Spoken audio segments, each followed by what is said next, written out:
But it's the only way you're ever gonna learn. You look back and it's all in the past. I'm dwelling on the thoughts I cannot say to you. If I don't say the words, then maybe it's not true.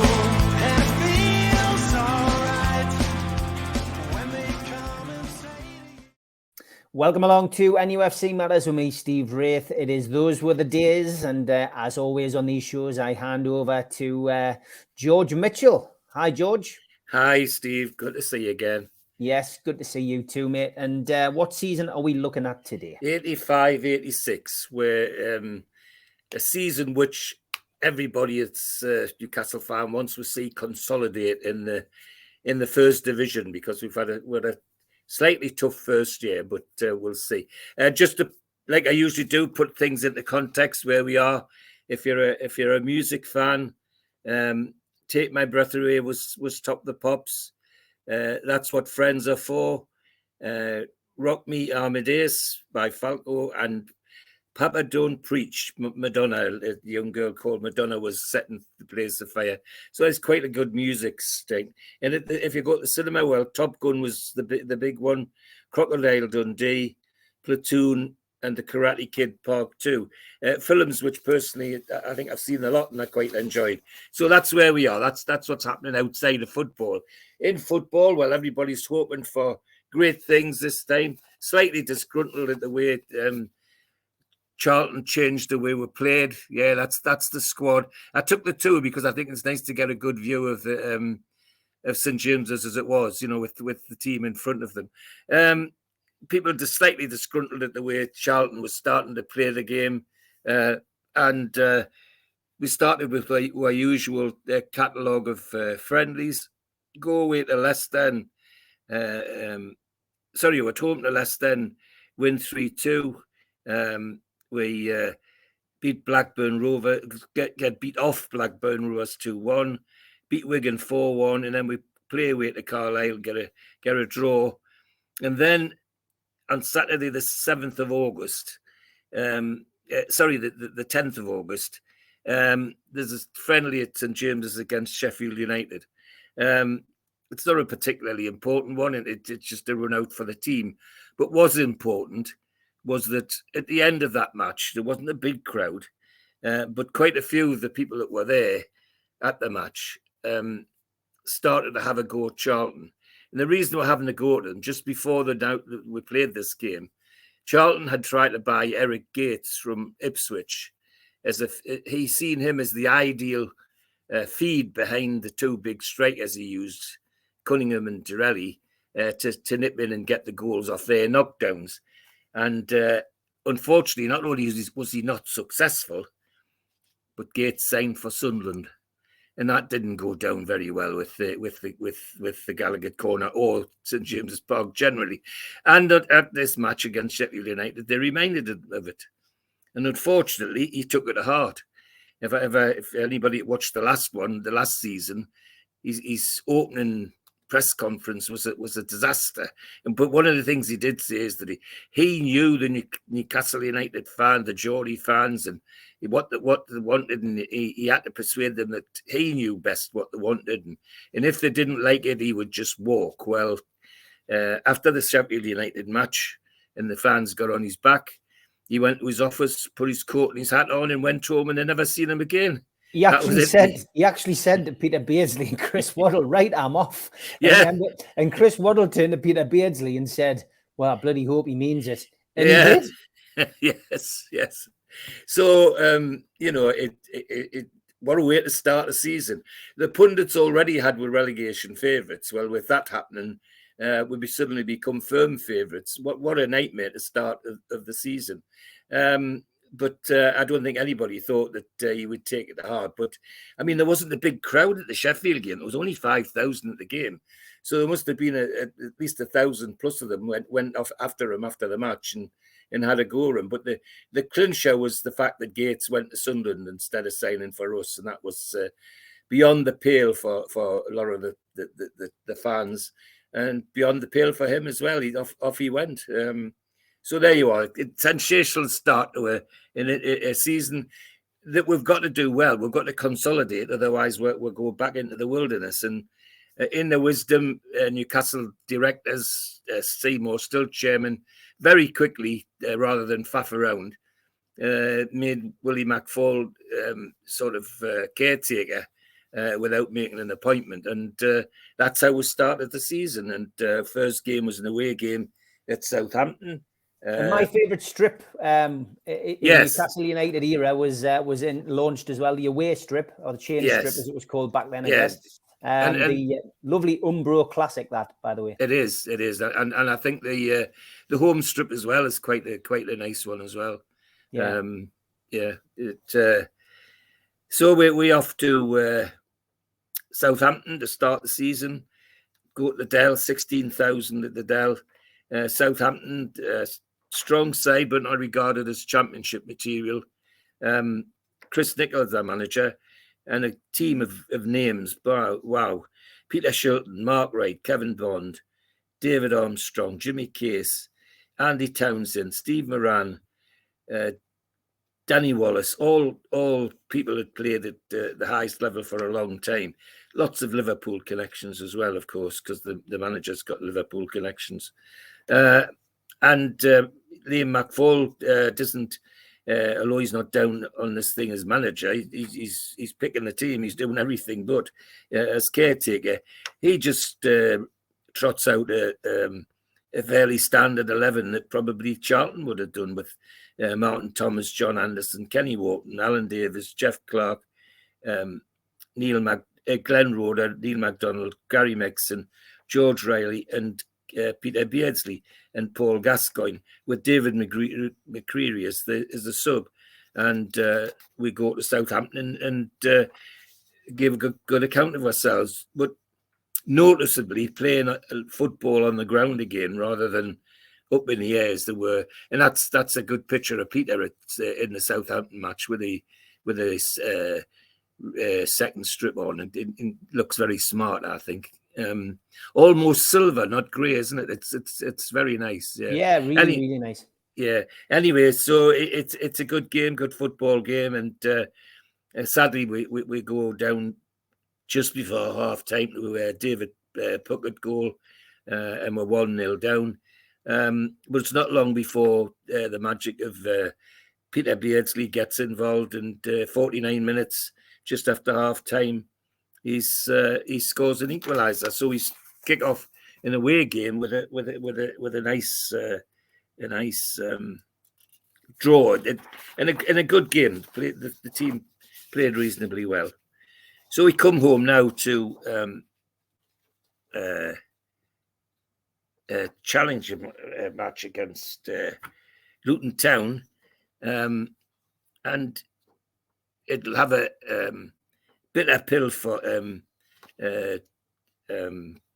Waddle and Beardsley, because it was the equivalent match the previous season that Charlton had to go at them for playing too much football, which is ridiculous. Anyway, we come home and we get another draw. We end up with a 2-2 draw with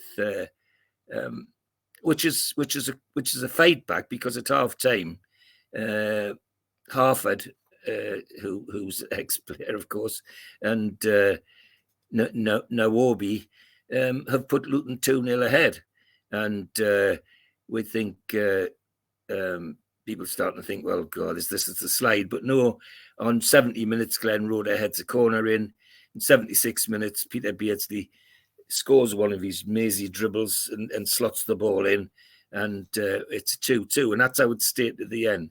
22,000 at the game, which isn't bad.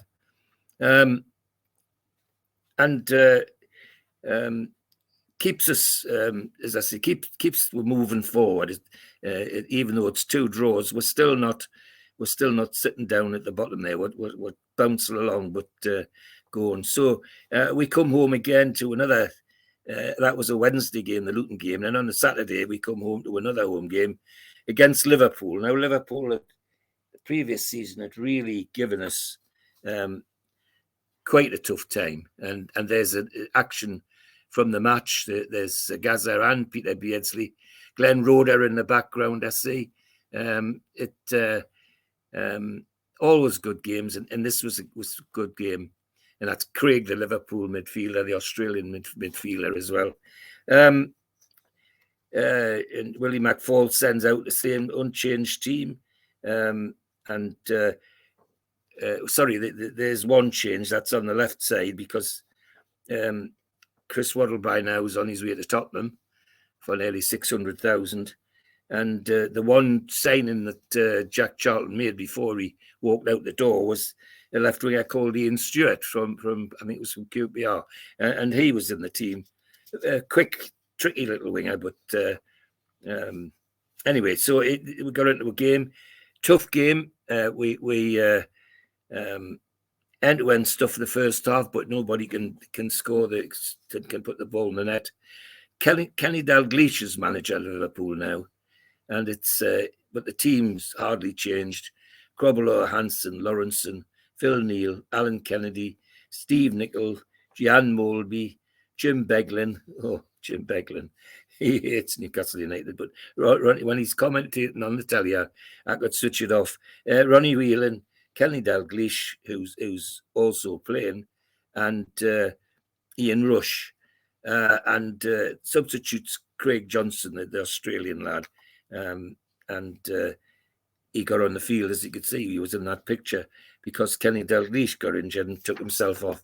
The game's even Steven, Newcastle really giving a good account of themselves against a very strong team that's tipped to win the league again. And it's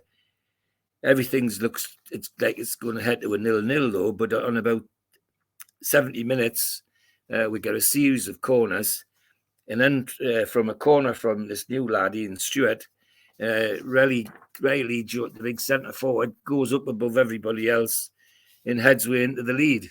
And that prompts me to put that picture in because one of the journalists did a piece of an article about little and large sort of things and highlighted the difference between George Relly and Paul Gascoigne, which I think is quite amusing, really, because no doubt about George was like a bloody skyscraper compared to the others, and that's the report of the game in a Liverpool newspaper. Don't often get that, and there's Dalglish going off injured, you can see, but it talks about the passion of the Geordies overcoming the Reds, as it were, which is great. Now this is two photographs which of the crowd. Well, you don't need to tell us. I don't need to tell you why I put that on. It's two pictures of the same bloke. He'll go down in history in Gallagher for all the wrong reasons, but it's the kind of thing that was always likely to happen. That was at the Liverpool game. There was a big crowd. It was over 30,000 at the game, and a win that was unexpected. So we're flying now, and not doing Willie McFall's chances of getting the manager's job any harm. Far from it. But as yet, he's still just the caretaker. The next game is an away game to Coventry, and Coventry, tiny football side, but not a champion, not a top side, not a promotion side, middle of the road.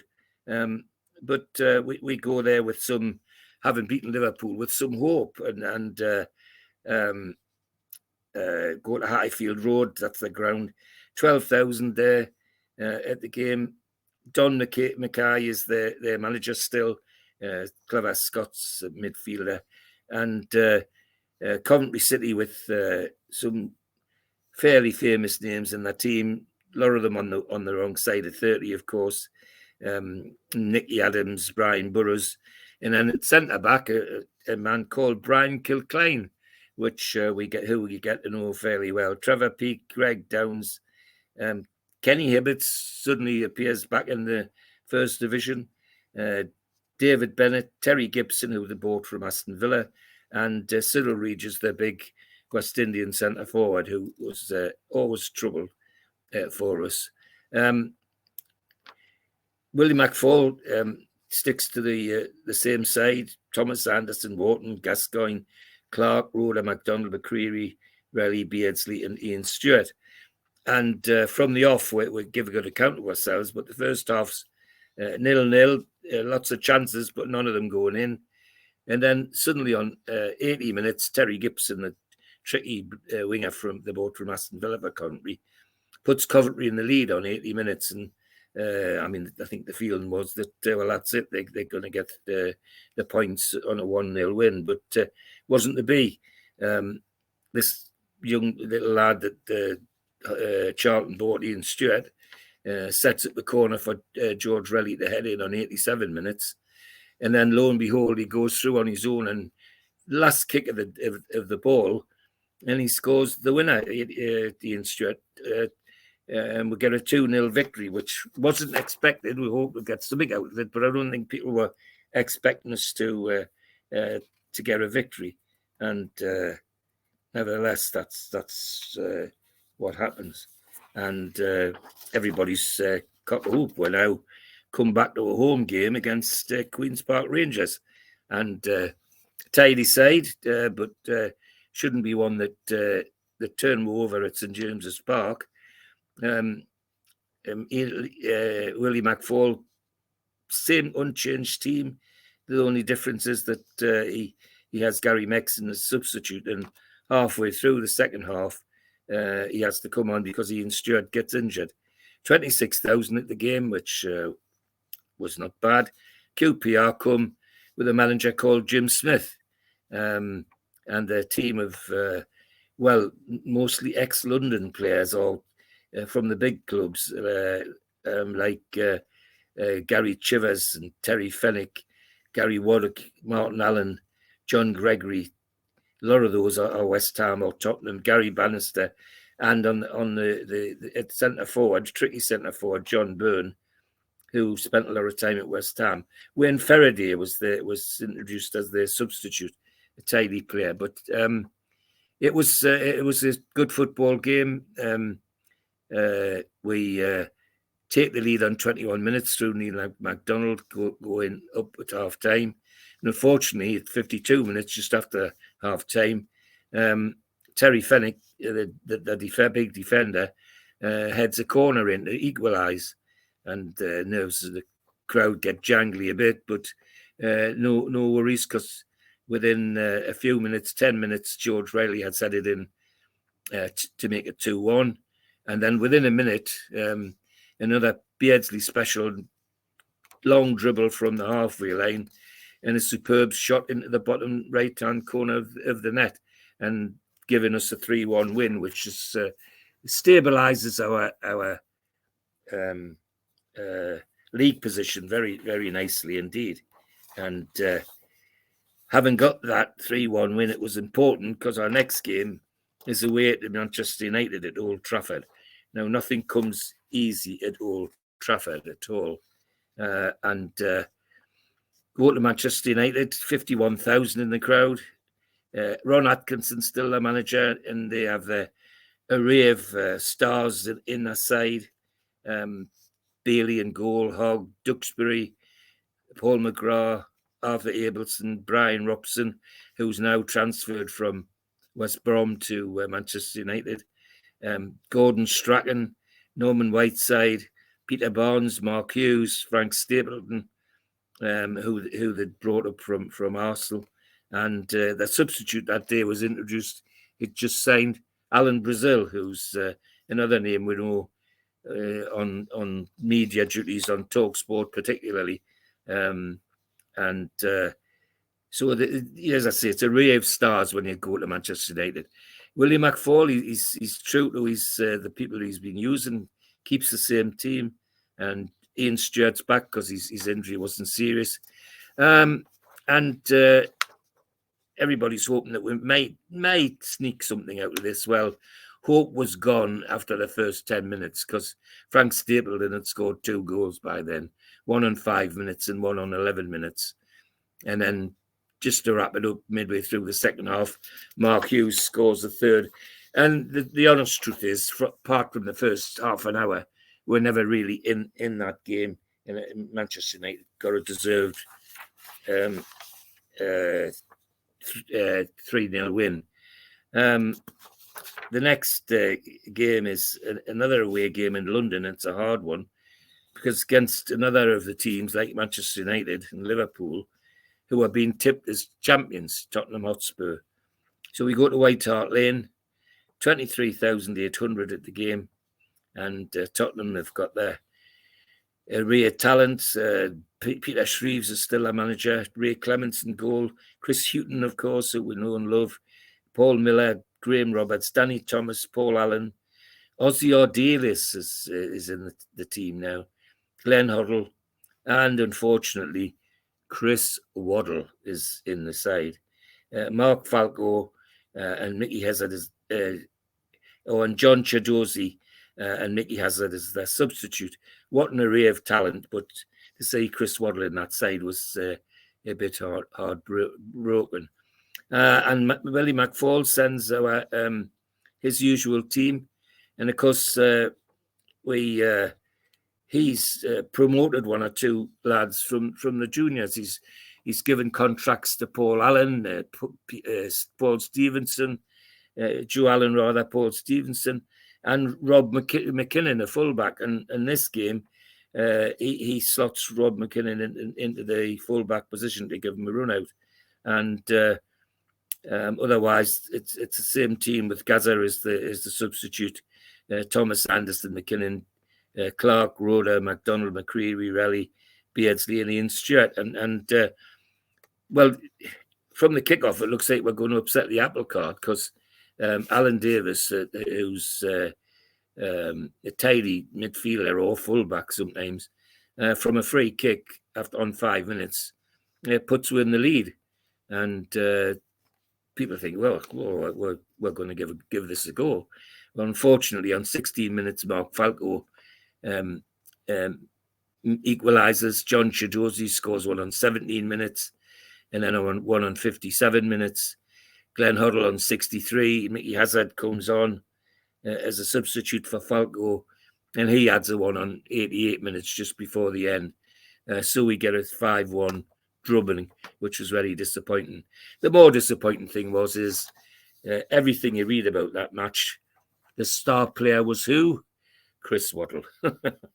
he ran his mates ragged for playing for his new club, but that's what he's paid to do, unfortunately, and that was it. So we come home now to a home game against West Bromwich Albion. Everybody in the Gallagher hoping that it's an opportunity to get back on track because West Brom aren't pulling up trees. They're very ordinary. 21,900 at the game.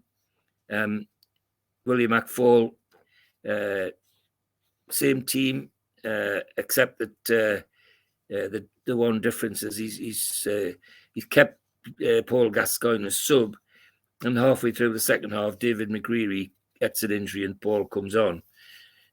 Johnny Giles still the manager of West Bromwich Albion, and for fairness to them, his side plays good football, but again, it's all former first division players who are 30 plus, and one or two of their new players like Derek Statham, a talented fullback, Colin Anderson, Steve McKenzie, and by now West Brom have brought Jerry Armstrong. Well, that's no surprise. A big Irish centre forward would play in the same Irish team as the manager, Johnny Giles. So no surprise that Jerry Armstrong would end up there. And of course, on the left side, Garth Crooks, who we all know and see on television still quite regularly. A good game, good football game, usually is with West Brom, and Newcastle take it by the scruff of the neck. Neil MacDonald in 14 minutes, Jeff Clark header from a corner, 26 minutes, and then George Riley on 67 minutes again from a corner, and then on 71 minutes, an unusual goal from George Riley because he used his feet and not his head. So we're 4 up, and just before the end, Steve McKenzie gets his consolation for West Brom. So we haven't had some couple of tough results, we now sort of got a bit of breath, bit of breathing space from a nice home victory. And we're now off to Oxford United, not a team that's traditionally, how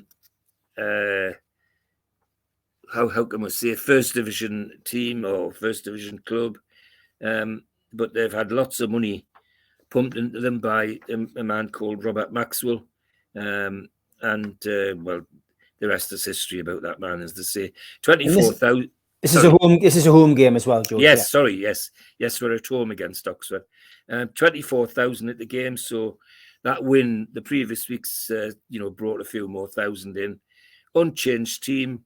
Sorry, that's not right.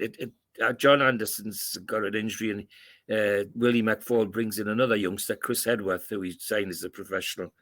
Otherwise, the team as it has been since the start of the season. Oxford United come.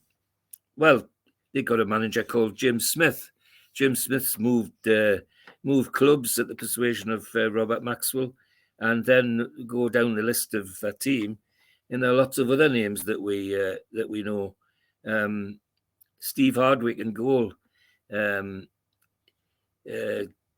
Briggs, Bobby McDonald, John Truick from our former midfielder, Ray Houghton from Liverpool, Trevor Hibbert and Kevin Brock, another former Magpie midfielder, Jeremy Charnes, and at centre forward, John Aldridge, the old Liverpool centre forward.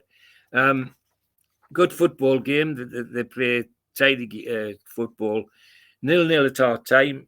Not a bad 0-0, though it wasn't turgid. It was there were chances, but after half time, Newcastle woke up and in the sense that Peter Beardsley took the game by the scruff of the neck in the second half. There was no surprise on 66 minutes when he scored the opener.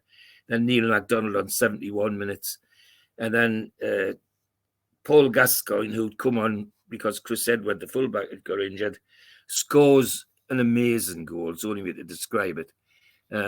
Actually, talking about George Riley, I think that photo on that programme is him getting a header in. Yeah, it is. It's Gazza scores right at the death, and it's the last kick of the game. A mazy dribble, and leaves about 4 or 5 defenders sitting on the backside and plonks it in the bottom net. 3-0 win, which pleases everybody in the Gallagher. And it consigns Oxford to slipping further down the league, which is obviously why they got Jim Smith in to help them get out of that situation. We're now back at home again to Barnsley for what is the League Cup first leg, and people think, well, it's just Barnsley. We'll do this one. 20,000 nearly at the game.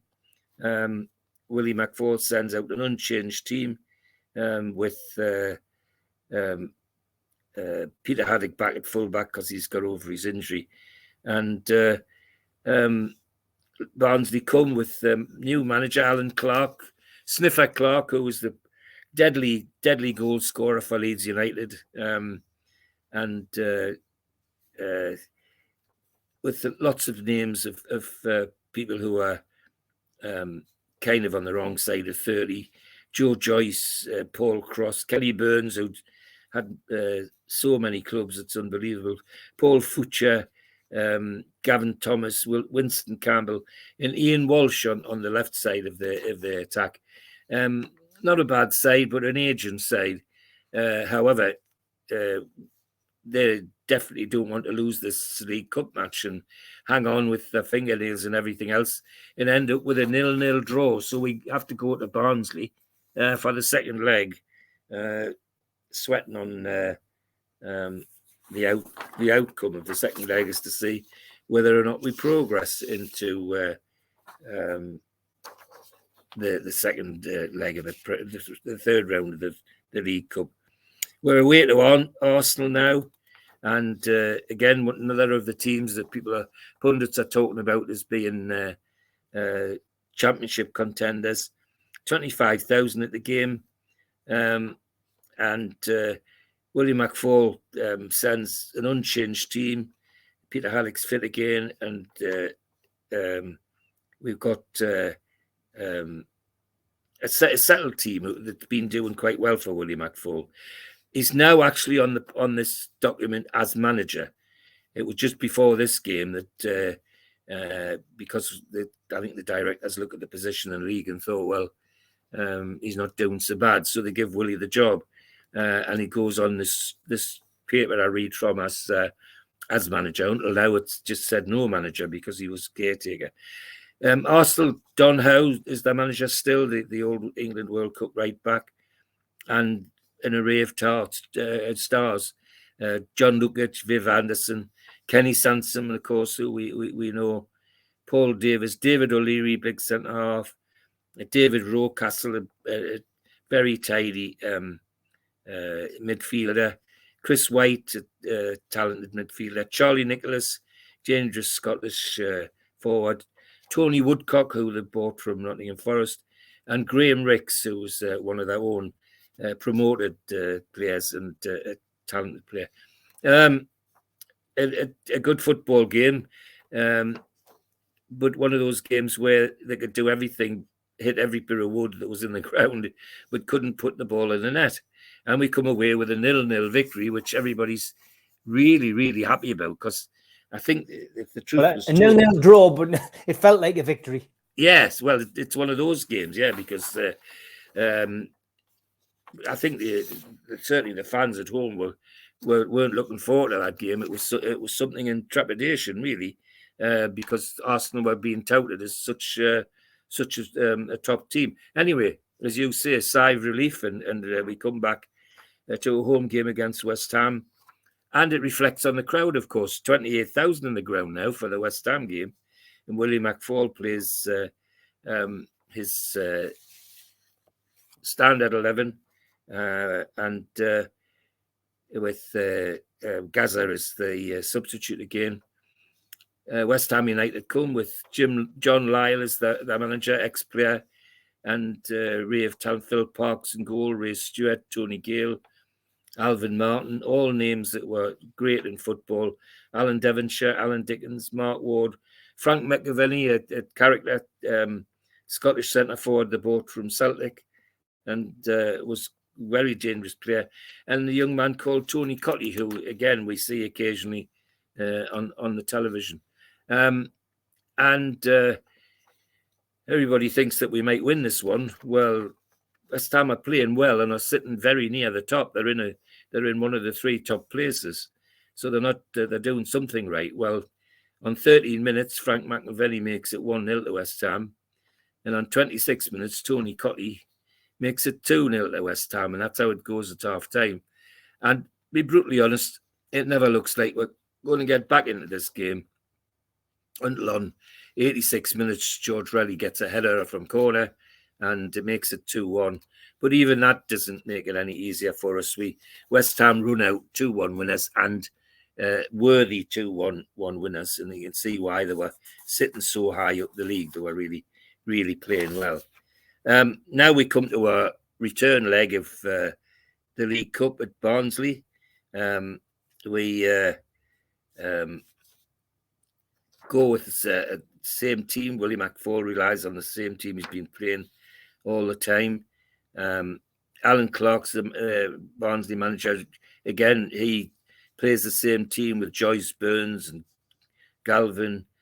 Steve Agnew is a name we know from our neighbours down the road. Gwyn Thomas, David Hurst, who's just bought from Everton into the team. So at Oakwell, there's 10,000 in the ground, and it kicks off, and a dream kick-off for Newcastle. 1 minute, and Tony Cunningham's got a header into the back of the net. There's a long, hopeful ball down into the penalty area. Well, Barnsley stood and watched it. Tony Cunningham didn't stand and watch it, and he headed it in. So a 1-1, and the pressure on is really that we want to win. and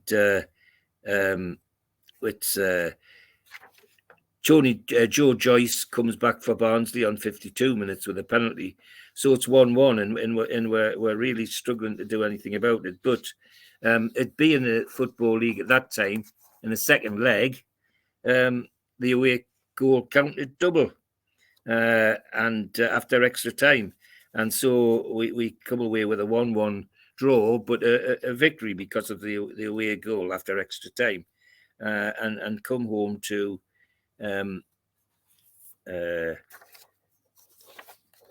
a game against Ipswich Town. Sorry, no, we're still away at Ipswich Town. Good football inside Ipswich, and everybody's hoping that we might get back on some more league points. 12,000 at Portman Road. The Ipswich team managed by Bobby Ferguson, an ex-Magpie, and some good players in their team. Ian Cranston, Ian Atkins, Mark Brennan, Joe Dozzelli, Kevin Wilson and Michael Cole, all very tidy footballers. And the substitute is Alan Sunderland, who they've now acquired from Arsenal. Newcastle, Willie McFall just sends the unchanged team. Thomas, Haddock, Anderson, Davis, Clark, Rhoda, Neil MacDonald, Dave McCready, George Relly, Peter Beardsley, and Ian Stewart. And except that it says there George Relly, but in fact it was George Relly, but the substitute was Cunningham, the other big centre forward. A good game, end-to-end stuff, and on 28 minutes, Cole scores for Ipswich, and Zundervan, one of the Dutch players, which they had a lot of at this time, makes it 2-0. And then just before half-time, Peter Beardsley makes it 2-1, and that's how it stays. And it looks like that's how it's going to stay to the end, until just on the hour, up pops Neil MacDonald with a free kick and makes it 2-2. So we come away from Ipswich with a very creditable 2-2 draw. And league positions looking healthy again. We now come home to a home match against Nottingham Forest. Forest aren't the world beaters that they had been, and everybody's hopeful we may get something from this game. Well, hope disappears sometimes when you're a Newcastle fan. Willie McFall sends out the same team, still with Cunningham as substitute, and Nottingham Forest come with manager Brian Clough, sending out his usual strong team. Steve Sutton, Ian Butterworth, left back Stuart Pearce, who we know, Gary Mills, Neil Welb, Johnny Metgood, Nigel Clough, the son of the manager, of course, tidy player, Brian Rice, and then on the left side of the team, a little man called Franz Carr, who we get to know quite well. Then Peter Davenport and Gary Birtles. Now, Gary Birtles became a very, very talented centre forward, and is now quite regular on the telly with as a commentator. And it was we were never in this game. I've never been to a home game for a long time where I felt the Castle side was just overwhelmed for some reason. And Brian Rice rather scored on 28 minutes. And then in the second half, Davenport scored on 78 minutes, and then 87 minutes for Forest to take away the points with a 3-0 victory, which didn't go down well with the assembled 24,000 in the ground. But because it really was a game everybody thought we'd have a chance in. So we're now away to Aston Villa, and William McFall sends an unchanged team. Gary Mexon's now the substitute. It's the only difference. Villa, Graham Turner, their manager, and then they've had some changes. Nigel Spink in goal. Paul Birch, Steve Hodge from Forest, Ray Walker, Andy Gray from from Everton, from Forest rather, no, from Everton, and Simon Stainrod and Mark Walters, also from brought into the club by Graham Turner, and quite a tidy side, no doubt about that. But not that much different to us, and so if we play to our strengths, we should have a chance. And having been sent on as a sub very early on to an injury to Riley rather, Paul Gascoigne puts you in the lead on 3 minutes, and then in 15 minutes Andy Gray equalises for Villa, and that's how it stays, end-to-end stuff. Nice tidy game, but with Peter Beardsley on 77 minutes settling the issue, and we come away with a 2-1 victory at Aston Villa, which is much appreciated by the fans. We now go to the manor at Oxford United for the next round of the League Cup, and well, everybody thinks, well, okay, we've turned them over at our place. We'll do the same again. Well, it wasn't like that. McFall sends an unchanged team, with Alan Davis as the substitute this time, and he keeps Gazza in the team, having been substitute the previous before. And big surprise to everybody, just before this game, Jim Smith's removed as manager and Maurice Evans is brought in because of the turmoil that's going on in this club. Steve Hardwick's still in goal, John Truick still playing for them, Ray Houghton, Andy Thomas and Ray Charles. Tidy side, but still we shouldn't have troubled us that much. And Andy Thomas in 20 minutes puts them in the lead. Tony Cunningham equalises with a header in 38 minutes, and that's how it stays at half-time. But then after the half-time, Andy Thomas on 50 minutes and Trevor Hibbert on 78 minutes give Oxford a 3-1 win. So that's the customary ignominious end of the League Cup that Newcastle United go through time and again. So we're now back on our way home to a game against Watford. 20,000 at the game, and you see that defeat in the League Cup takes 10,000 nearly off the crowd. It's understandable, of course. Willie McFall plays the same team. The only changes he makes is as Ian Stewart's the substitute. And Graham Taylor comes with Watford with a talented side. Tony Courton, Nigel Gibbs, Steve Terry, Will Froston, who we know from down the road, Brian Talbot, who they got from Ipswich, Kenny Jackett, who's still a manager, who we see on television occasionally, Nigel Callaghan, and John Barnes, who we get to know as a talented player, well, brilliant player, John Barnes. And at centre forward, a young man at the boat from Sunderland, Colin West, and Luther Blissett to play alongside him. Very dangerous combination, and good game, end-to-end stuff. And lo and behold, the ex-Mackham, Colin West, 37 minutes, scores the first goal, and it looks like we're going to go down to a 1-0 loss. Then right at the death, 88 minutes, the Paul Gascoigne special makes it 1-1, so we get a point out of the game, which heaves a sigh of relief in the assembled Gallagher faithful. So we then are away to Birmingham City, and it's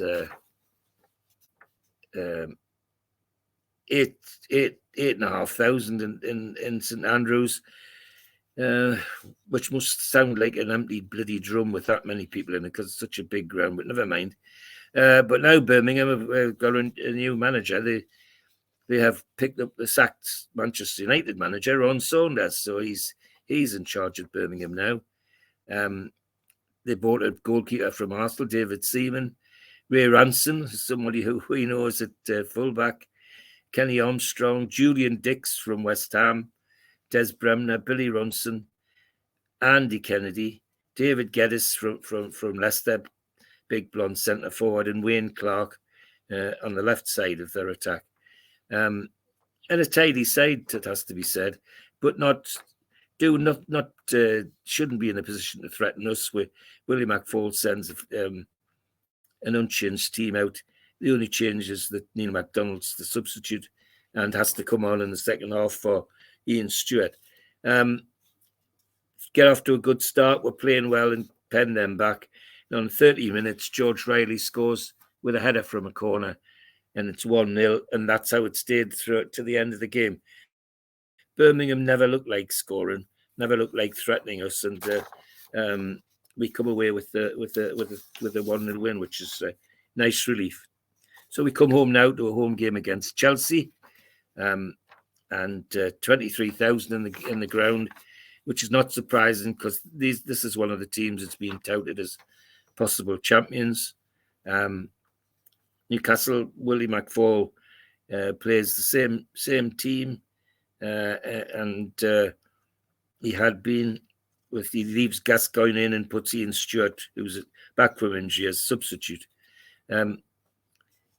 Chelsea now managed by John Hollins, and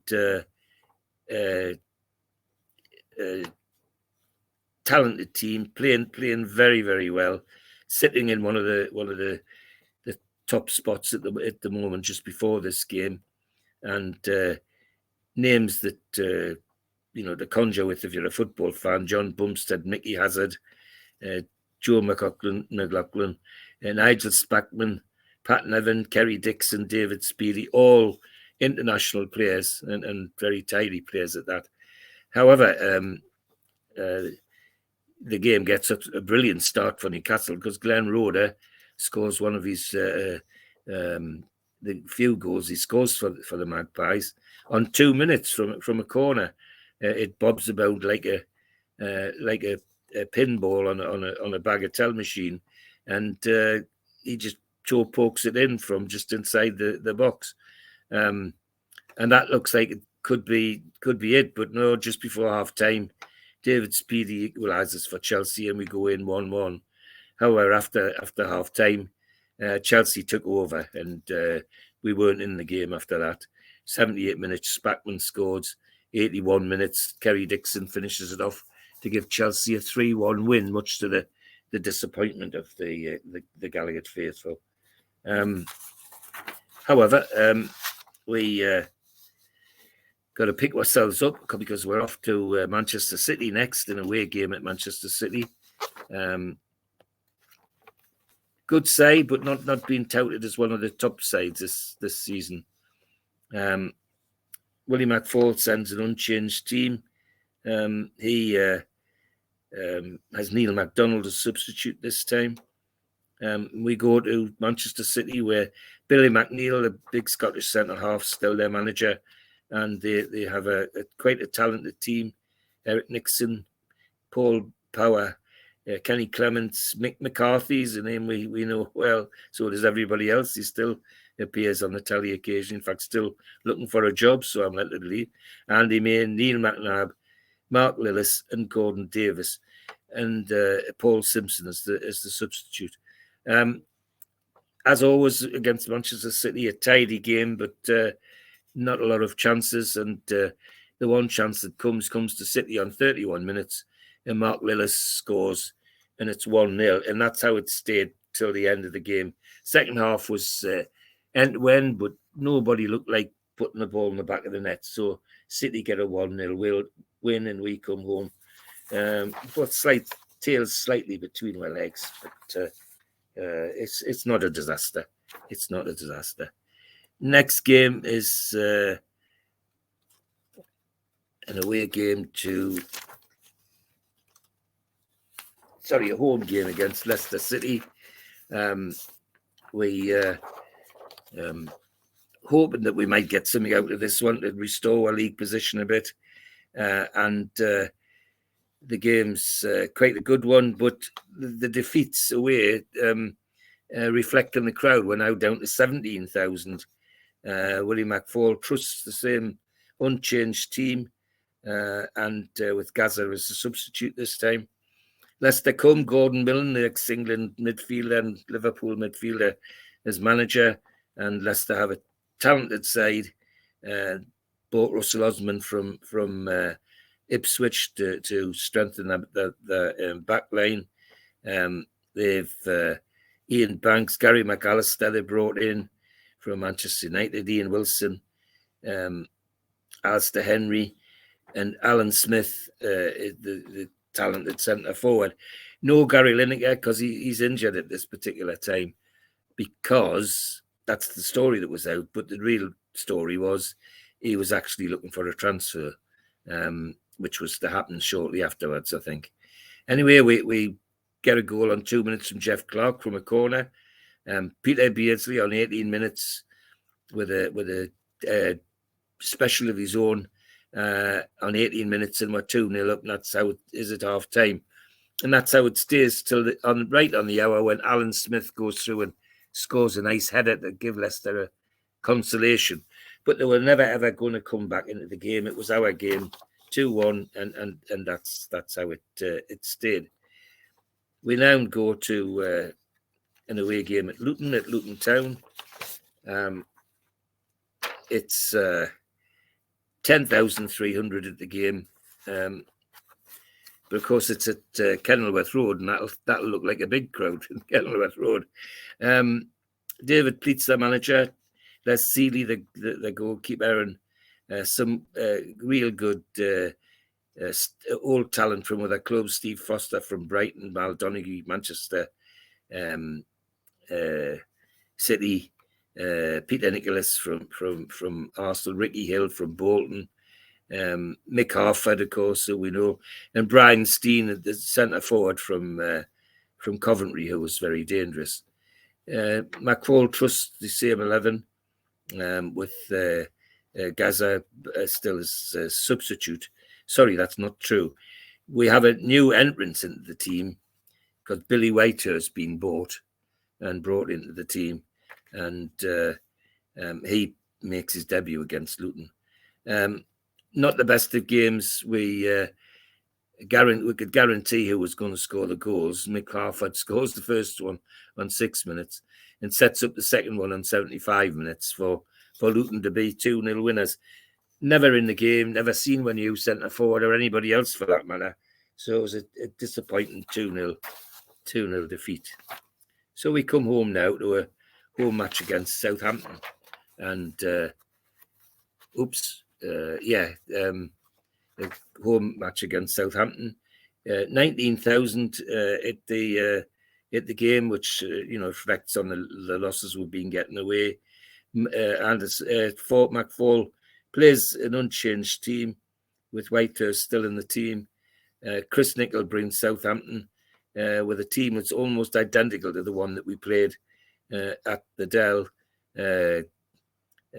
New goalkeeper Phil Kite, who's given a run out because Peter is injured, and Gary Forrest, Mark Wright, Kevin Bond, Mark Dennis, David Armstrong, Ginny Case, Glenn Cotterill, Nick Holmes, Steve Moran, and Danny Wallace, all seasoned professionals. However, 28 minutes, Glenn Roeder gets a header at a corner. Steve Moran, 69 minutes from a free kick, equalises for Southampton. Then on 81 minutes, Peter Beardsley outruns Southampton defence and makes it 2-1, and that's how it stays to the end. A nice pick up for our league position as well. So we next game is an away game at Liverpool. Now we know that the 31,000 at the ground at Anfield, and we know that they'll be sore because we beat them at St James's Park. So we've got to be on our mettle here. And Dalglish plays his team of all-stars: Grobler, Hansen, Alan Hansen, Mark Lawrence and Steve Nicol, Jim Beglin, Sammy Lee, who's been very much involved in England things in recent years, Steve Mahon, John Walk, who they bought from Ipswich, Craig Johnson, Paul Walsh, and Ian Rush. Willie McFall, like these managers before, very, very loyal to the people he's using. But this time, because there's an injury, he bloods another of the youngsters that he give contracts to, and Paul Stevenson makes his debut. What a game to make your debut in for any team, never mind with against Liverpool. And so the game kicks off. A lot of pressure from Liverpool, and then out of the blue, Peter Beardsley dribbles his way through their defence, and bang, 22 minutes, we're 1-0 in the lead. And despite hammering away, we hold on to it till 35 minutes. Steve Nicol scores an equaliser from a free kick, and it's 1-1 at half time. But we've given a good account of ourselves. And then the second half's the same, end-to-end stuff, lots of hitting the bar, hitting the post, but nobody able to put the ball in the back of the net. So we get a very, very creditable 1-1 draw at Anfield. And there's a piece I picked up out the press about this game, and it's about Beardsley's goal. Bailey volleyed a huge clearance upfield from his own penalty area, and Beardsley got onto the end of it after eluding the attention of Lawrenson. He spotted Grobbler coming way off his line, and he simply lobbed the ball over him, and it went in off the post. So a nice description of a typical Beardsley goal, I have to say. 4 points off Liverpool that season as well. Amazing. Yeah, I mean, amazing, because they're really hot favourites to be the champions. You know, there's no two ways about that. So we come to another away game. It's the Boxing Day game at Sheffield Wednesday, and Sheffield came up with us, of course, but they've still remained quite strong. 30,000 at the game, and Willie McFall, unchanged team, leaves Paul Stevenson in the team, and well, why would he after a performance like that at Anfield? Sheffield still managed by Howard Wilkinson, and still got their array of talent: Mark Hodge, Mel Sterling, brilliant fullback, Mick Lyons they got from Everton, Paul Hart from Manchester City, Brian Marwood, who has local connections, Glyn Snowden, another talented midfielder, Gary Thompson, and big centre forward, of course, big blondie Lee Chapman, who was always a danger. Games very even, and then on 42 minutes, Brian Marwood scores the opener on 42. So Sheffield go in 1-0 at half time. And then after half time, Glenn Roeder gets another goal, header from a corner to make it 1-1. And we get all excited then because Peter Beardsley scores the second on 73 minutes. So we're 2-1 in the lead. And people are hoping that we can hang on to get a victory out of this. But lo and behold, Gary Thompson on 80 minutes gets the equaliser for Wednesday, and that's how it stays to the end. But a good entertaining game from two teams that the previous year were promotion teams, and doing well considering that they were promotion teams. So we now go home, and we've got a home game against Everton. Now, this is another of the teams that have been touted as possible championship contenders. Now, it's amazing how the performance at Liverpool and the subsequent draw elsewhere, the crowd suddenly, and at Sheffield Wednesday, this crowd suddenly comes back, and we've got 28,000 for the Everton game. However, that may be to do with the fact that Everton are being touted as such a good side. McFall plays the same team as that he's been playing for a while, keeps Paul Stevenson in, and they're looking settled. Is the best way to describe it. Everton come, Howard Kendall from Chester Street's the manager, and brilliant team. Neville Southall, who we still see on the telly, Gary Stevens, Kevin Ratcliffe, Neil Poynton, Paul Bracewell is a name that we get to know very well on Tyneside, Kevin Sheedy, Trevor Stephen, Adrian Heath, dangerous little player. And then the secret of Gary Lineker's missing at the Leicester game suddenly is answered because he's making his debut against us for Everton. Gary Lineker's there and Graham Sharp. We're a deadly duo to put in the middle of your forward line because Sharp was very dangerous as well. So that's the two teams, and it's a good game. We're not frightened of Everton. We give it a go. 26 minutes, Trevor Stephen gives them the lead. And then after half-time, Paul Gascoigne gets the equaliser. And then 72 minutes, Peter Beardsley scores a second goal, and it looks like we might get a win out of it. But right at the death, unfortunately, John Anderson handles the ball in the area, and Graham Sharp scores an 86-minute penalty to get the equaliser. So 2-2 against Everton, but a very creditable 2-2 against a team that was being highly regarded as real championship contenders. New Year's Day as well, George, that one. So probably the reason why there was a lot of people wanting to get out and watch a game of football. Very likely, Steve. Yes, it was. And certainly our lot would be there. I mean, that was where Christmas holiday, wasn't it? Yeah. A Boxing Day game, a Christmas Eve game, or a New Year's Day game. Yeah, it was. Football was a big thing for it. Anyway, we're now looking at the FA Cup third round on the 4th of January, and we're drawn against Brighton, and it's at home, so people think, well, give this a go, should be all right. 25,000 turn up.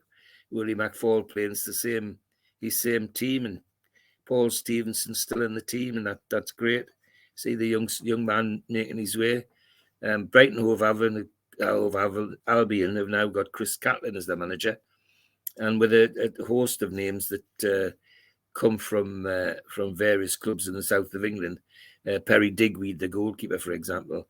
Gary O'Reilly, Graham Pearce, Danny Wilson, Dennis Mortimer, all from the Chelseas and the West Hams, and Steve Penny from Tottenham, Terry Connor from Tottenham, Justin Fashanu from originally West Ham, and of course somebody else we get to know quite well, Dean Saunders is in that Brighton team. Game kicks off and it's even Steven, except that on the first minute, Eric Young, the tricky winger, gets them a goal, and that Brighton are suddenly in the lead, and that's how it stays till half time. End-to-end stuff throughout the second half, but the killer was on 85 minutes when Dean Saunders nips in and scores the second to take the tie to Brighton 2-0.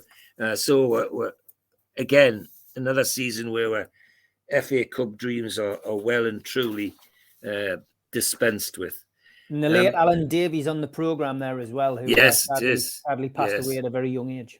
He did indeed, yes. Yeah, and we're now away to West Brom, and 9,000 at the Hawthorns. Goodness gracious. They'd be able to shout, they'd have to shout at each other to talk to one another, but never mind. West Brom got a new manager called Nobby Stiles, the World Cup winner, and talented players in their side.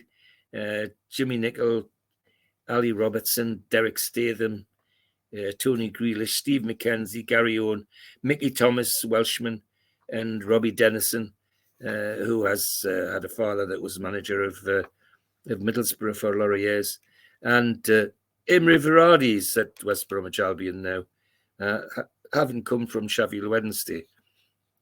Willie McFall sends the same team out and stands by the youngsters like Paul Stevenson, etc. And there's one difference. Ian Davis is injured. Ian Stewart's injured, and Kenny Wharton comes on the left side. And it's a good game, usually good football games against West Brom. No difference here. And lo and behold, Kenny Wharton, who's a late introduction, on 35 minutes gives you a 1-0 lead, and that's how it stays till half time. And we're doing very well. Looks like we'll hang on to it to the end of the game. But then in 52 minutes, there's a long ball for people to chase. And who's got the fastest legs? A man called Imre Ferrari. And he gets it to the first and makes it 1-1. And that's how it stays. So never mind. It's still a creditable draw for us after that horrific cup loss. And we're now away at the Queen's Park Rangers. It's 13,000 at Loftus Road. And we come against their new manager, who's none other than Jim Smith. By merry-go-round of jobs Jim Smith's had. Willie McFall sends out the same team. The only difference is that Neil MacDonald is the substitute and has to be used because halfway through the second half, Paul Stevenson's injured and Neil takes his place. Jim Smith's got some familiar names in the side. Paul Barron, Warren Neal, Steve Wicks, Ian Dawes, Terry Fenwick, Robbie James, Gary Bannister, and a man called Wayne Faraday, who we briefly get to know. Johnny Byrne, who's moved over from West Ham, and Michael Robinson, who they've acquired from Liverpool. Tidy side, and really give us a tough game. 31 minutes, Fenwick scores from a corner. Then on 43 minutes, Michael Robinson scores a nice drive from the edge of the penalty area. And we 2-1 down. Well, we're 2-0 at half time. We're now 2-0 still, and that's the way it looks like it's going to stay. But then on 74 minutes, Paul Gascoigne scores a special and puts us back in the game. But lo and behold, a penalty on 80 minutes for a handball by Jeff Clark, and Terry Fenwick scores his second goal to give QPR a 3-1 win, which I have to say was somewhat disappointing because they're really the sort of teams, if we're serious about doing anything in this league, we should be beating. And then after Queen's Park Rangers, guess what? We have a friendly. Well, it wouldn't be a football season at Newcastle without one. Against Nottingham Forest. It's another. How can I say? It's another testimonial for somebody at Nottingham Forest, and we've agreed to play. So that's it. That's where they go. And the other bad thing for me is they get beaten 3-0, which can't do much for your morale. But never mind. It's only a friendly. So then we come home to a home game against Coventry, and everybody's hoping that they'll pick their socks up this time. However, the crowd, 16,000, tells you what the crowd thinks about what they've been doing. Willie McFall picks very loyal, picks his usual side. The only difference is Gazza has an injury and Neil MacDonald comes in, and there's a debut for another youngster called Joe Allen, which is fantastic as far as I'm concerned. Don Mackay plays the same Coventry team that we played when we went down to Highfield Road with Burrows, Peake, Downs, Bowman, Lloyd McGrath, Wayne Turner, Andy Williams, Nick Pickering, Cecil Regis, and Alan Brazil. And it's a good game, a good football game. 14 minutes, Peter Beardsley scores. Then on 26, Joe Allen scores his debut goal for Newcastle as well. 43 minutes, Cecil Regis. And that's the Youth Cup team with all the lads that will be mentioned about Joe Allen and Gazza and Paul Stevenson and so on. Cyril Regis puts them back in the game. And on 63 minutes, lo and behold, Alan Brazil, of all people, gets the equaliser. And everybody thinks, throwing points away here. But needn't have worried. We get a corner, and it's a near side corner. And guess who scores? Kenny Wharton for the header at the near post. How many times I've said that in the last couple of years, I don't know. But never mind. Couple of sessions. Desperate. So we're now away to Forest, and we haven't had that friendly against them just recently. People thought, well, good God, this is, going back there in the league, we're not going to get much out of this. 15,300 at the game. Cloughie plays his usual side, and has got one addition that we hadn't seen, and that is Des Walker at centre back, and he's just introduced Des Walker, but otherwise he's got the same team. Nigel Clough's his son in the team, Franz Carr in the team. And Willie McFall, true to faith, keeps his wanted to keep the same side, but unfortunately, Joe Allen's picked up a knock, and Tony Cunningham comes back in. Neil MacDonald's a substitute. Good game of football.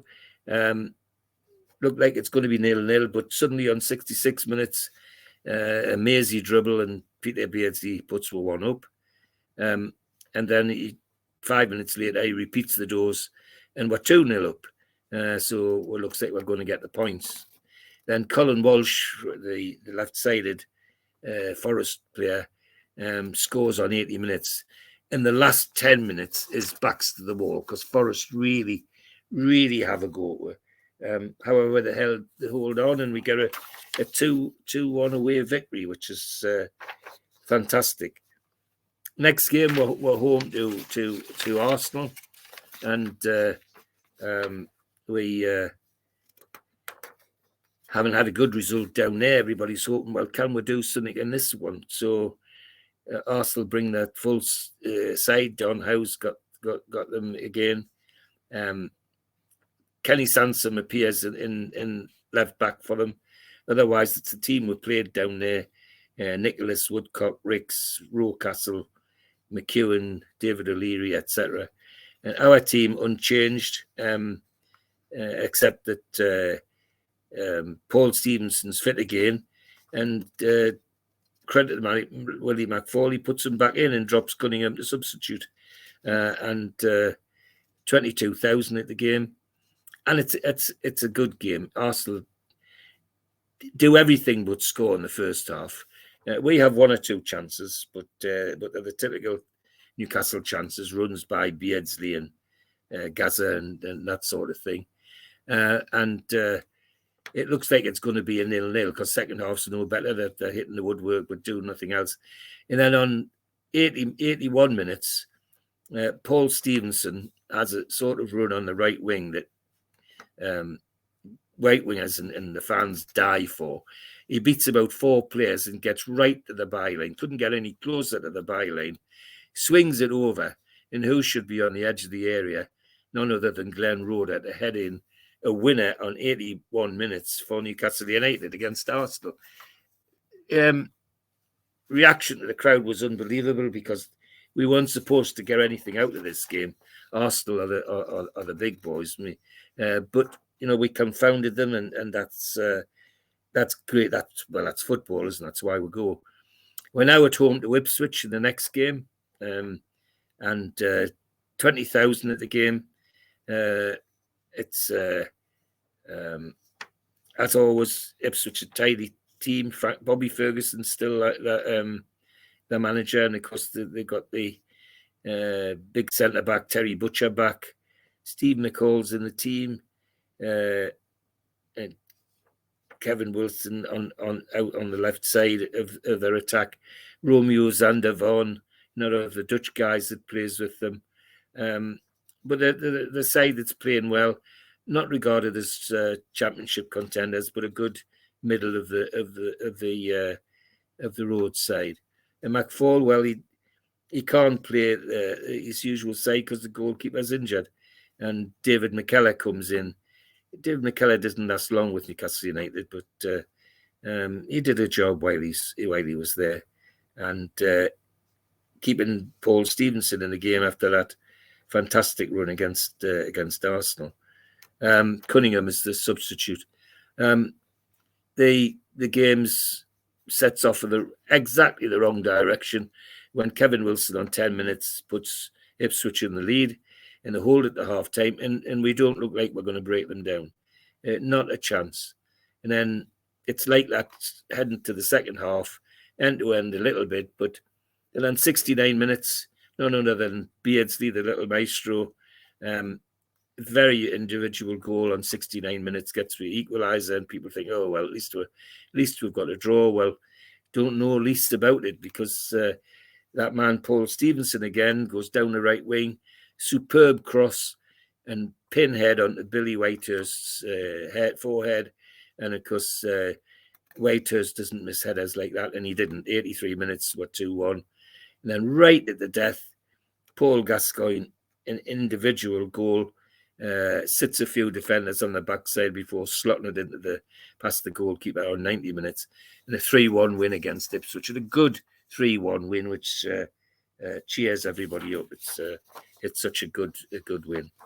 We're now away to Oxford on the Wednesday, and at the Manor Ground, 10,000 in the game in the ground, and Willie McFall sends the same team out, even with David McKellar as goalkeeper, and keeps Paul Stevenson in the team.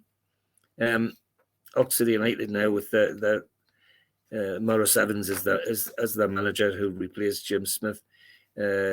Same side as played at St James's Park, and with John Truick in the side, who used to be our midfielder. And John Aldridge at centre forward, the ex-Liverpool man, and Ray Houghton is the ex-Liverpool midfielder. A tidy side, a good football side, but we get off to a flyer with Gazza on 30 minutes, and 62 minutes, Peter Beardsley makes it 2-0, and it looks like we're skating home. Then John Aldridge on 82 minutes gets a consolation for Oxford. Well, it's not a consolation, because it wakens them up, and it's backs to the wall for Newcastle after that. But they hang on for the 2-1 victory, which was makes a nice picture to our league table. It gives it a nice lift. We're now home to Tottenham, and a game that is against another side that's reckoned to be up there for the title. And William McFall, 31,000 at the game now after a couple of results. It's amazing how they come back. But I think it's also about Tottenham being such a good side. William McFall, unchanged team, including leaving young McKellar in goal, and Paul Stevenson still playing on the right. Tottenham, Peter Shreve's manager, their usual list of stars: Wade Clements, Paul Miller, Graham Roberts, Danny Thomas, Gary Mabbott, Gary Stevens, Paul Allen, Ozzy Ardalis, Tony Galvin, Glenn Hoddle, Mark Falco, and Chris Waddle. And it's really upsetting seeing that lad on Tottenham's left wing, but there he is. It's a good game. Glenn Hoddle scores on 4 minutes from a clever free kick, and Billy Whitehurst on 16 minutes gets a header to give them an equaliser, so we go in at 1-1.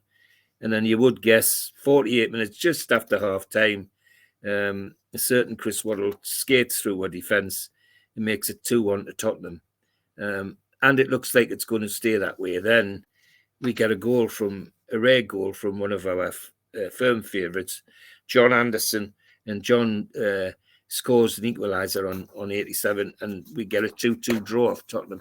Again, a very, very creditable result as far as everybody's concerned. We're now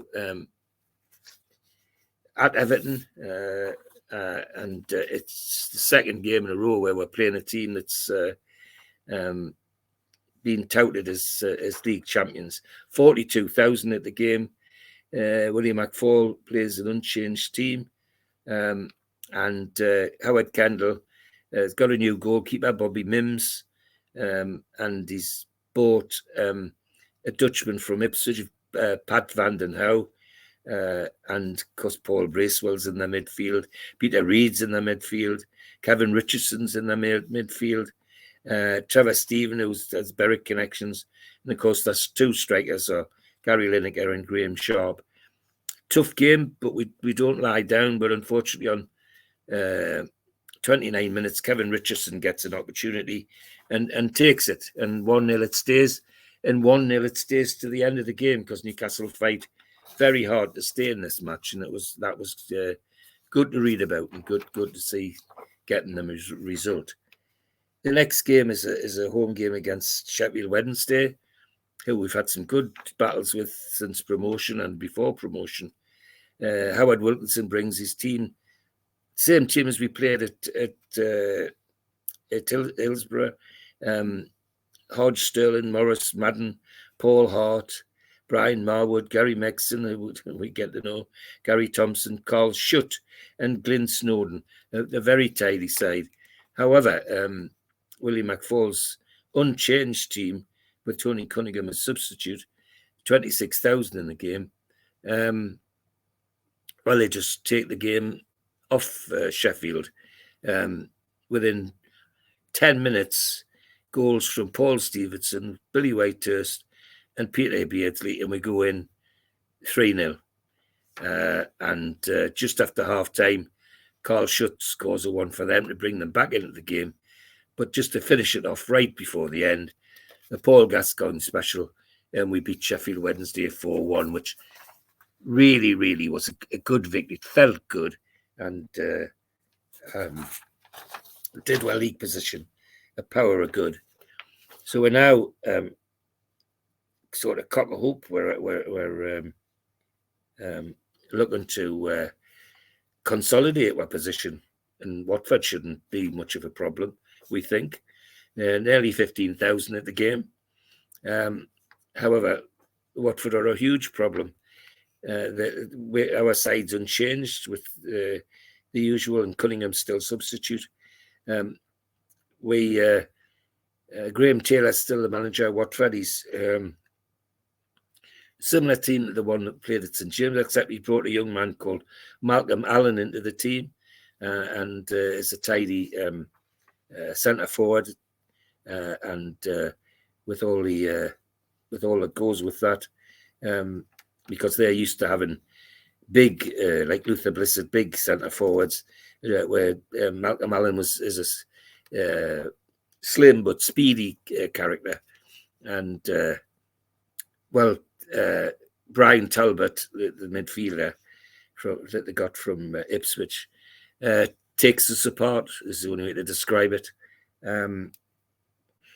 12 minutes he scores himself, 21 Gary Porter scores, 70 minutes Nigel Gibbs scores, 86 minutes Neil Smiley scores, and the only consolation we get is that a shot from Peter Beardsley hits their defender McClelland and goes in, so we get a 4-1. But it was a real run around we got off Watford, which was quite disappointing, considering we actually thought we might get something. And we come home to Aston Villa, and 21,000 at the game. William McFall plays again an unchanged team, still young McKellar in goal, still Paul Stevenson on the right wing. Tony Cunningham as substitute. Graham Turner comes with Villa. Almost the same team as we played at Villa Park. Only difference is he's brought a new centre half in called Paul Elliott, a big black lad, a very, very talented defender, and had a good long career with them. And excuse me, it's a good game. It's good football stuff. Billy Whitehurst scores on 17 minutes. Tony Daly equalises on 32. And then Paul Gascoigne thinks he scored the winner on 80 minutes and dances away to the halfway line to celebrate. Well, right at the death, Steve Hunt on 89 minutes gets an equaliser for Aston Villa. So we end up 2-2. But Villa are playing well. They're above us in the league. So 2-2 draw against them isn't entirely a bad result. We now come home to another home match against another Birmingham side, of course, Birmingham City.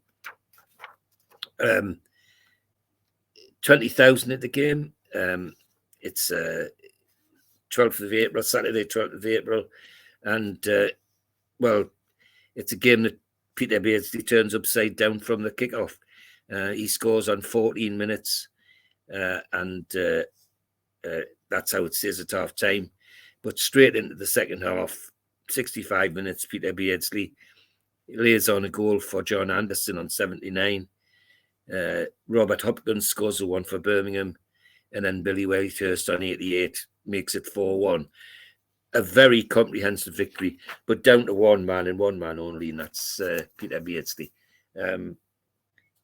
So it's refreshing to the Gallagher, I think, that we're not scraping around the bottom of the league.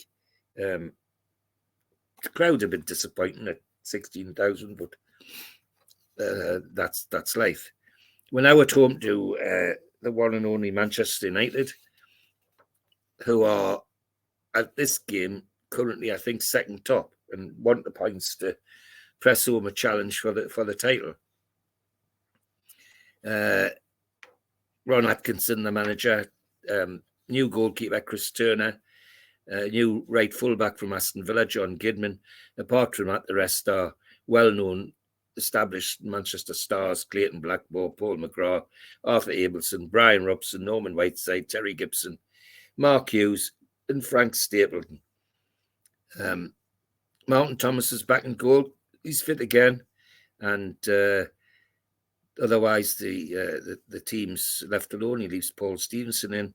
Cunningham substituting, has to come on halfway through the second half because Paul Gascoigne gets an injury. It's Manchester United taking us apart. Basically, we fight, but Brian Robson, 3 minutes, Mark Hughes on 14 minutes, Mark Hughes on 45 minutes, just before half time, and they go in 3-1 in the lead because Ian Stewart had scored for us on 20 minutes. So 3-1 down at half time, and 32,000 there, all biting their nails, thinking what they're going to do to win the second half. Well, the good thing is we put up a performance. On 50 minutes, Norman Whiteside makes it 4-1, but then Tony Cunningham scores and makes it 72 and makes it 4-2. And we're playing as though we're giving it a game, we're giving it a try, which the crowd, I think, appreciated because it's a very talented Manchester side. We're now away to Chelsea, and with some trepidation because they're one of the top sides, but trepidation or not, we go to Chelsea with the full side, and it's Willie McFall, loyal to the people who played, still playing Paul Stevenson, and there's a change on the left because Ian Stewart's injured, and he brings Tony Cunningham in to play, and I think he might have been hoping that Cunningham and Whitehurst together up the middle might have upset Chelsea. Well, it did to a degree because Pat Nevins put Chelsea in the lead on 22 minutes, 19,000 at the game, and John Holland is still the manager, and they're playing good football. And Kerry Dixon, a big centre forward, causing all sorts of bother. But Glenn Roeder handled him very well. And as I say, Pat Nevin gets the goal on 22 minutes, going at 1-1, hoping to go in 1-0, but they don't. Just at the death of the half, John Anderson on 45 minutes gets the header from a corner, and we go in 1-1. Second half is really entertaining, but it's really entertaining in the sense that it's end-to-end stuff, but nobody's going to score a goal, that's for sure. So creditable 1-1 for the team, and they played well.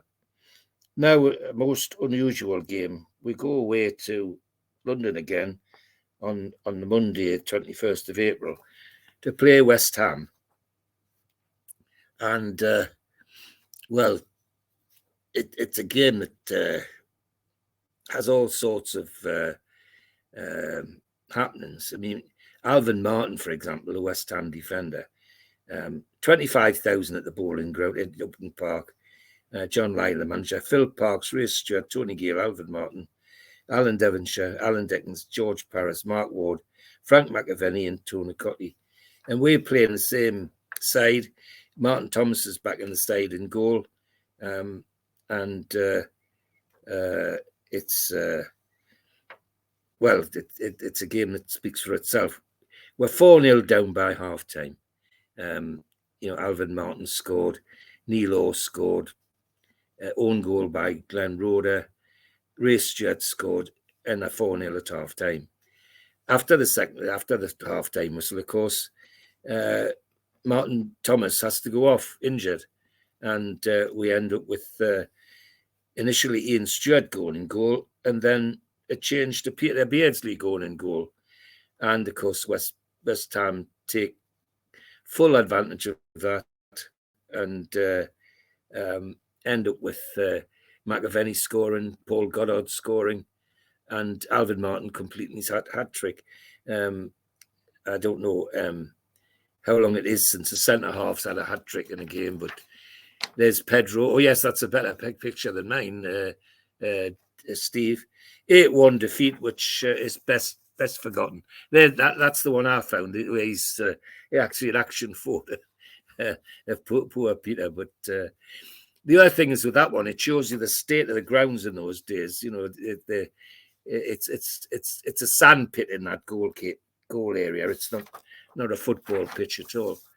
So I now get that out of our system, and we come home to the game against Manchester City. We know it's going to be a tough game, but is the aftermath of the 8-1 going to affect the lads? Well, it doesn't. They dig their heels in and have a go. Gordon Davis scores for City on 18 minutes and gives them a fright. But second half, Jeff Clark, Glenn Roeder, and Billy Whitehurst all score in the between the 60th and the 80th minutes, and give away a 3-1 win. 23,400 at the game, and William McFall's been loyal to the team he's picked, keeping the young lads in. Paul Stevenson almost an ever present since he was put in. In Manchester City, Billy McNeil playing all these star players: Barry Siddle, Steve Redmond, Nicky Reid, Paul McCartney's, Paul Power, Andy May, Neil McNabb, Mark Lillis, and Gordon Davis. The Steve Redmond, of course, is the father of the Olympic athlete who won all the gold medals those years ago. Anyway, he scores on 18 minutes, and then we get Jeff Clark, Glenn Roeder, and Billy Whitehurst making it a 3-1 win for Newcastle. It's a nice way to round off the home season. Then, lo and behold, we have a friendly. Oh dear, against Middlesbrough of all people. But it's another testimonial game for somebody at Middlesbrough. But the crowd, 3,500. Gosh, not much of a testimonial in that. Anyway, it's a 2-1 victory for Borough, and we come back to the final game of the season, which is Leicester City at home and away rather, and Leicester beat us 2-0. Ian Banks and a Dutch lad that they've signed from Ipswich, Matchalem, is the other one. Gordon Milne, same side as we played. Russell Osman, Bobby Smith, Robert Kelly, Ian Wilson, Tony Seeley. Tony Seeley has come from West Ham and has links with the North East, of course, and Alan Smith. They were just too good for us on the day and beat us 2-0. And that concluded an interesting season, which must have been very heartening for Willie McFall, because having been touted as relegation certainties, we ended up 11th and with a very credible position.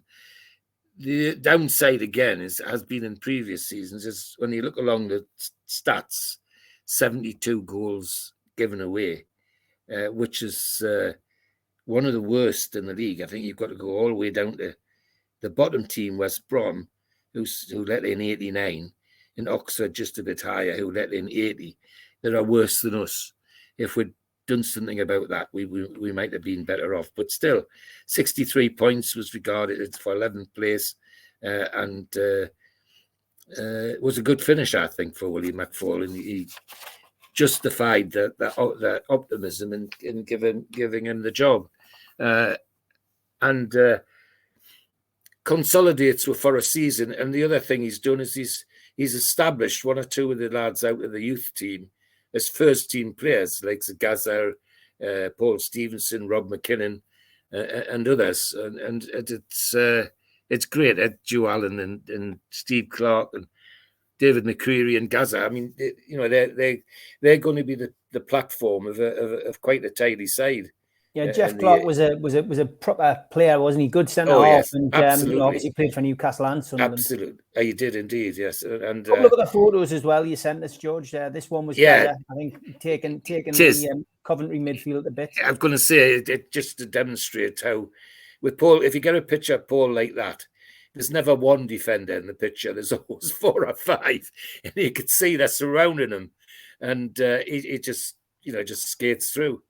And this is the Young Player Awards for Sport Newcastle.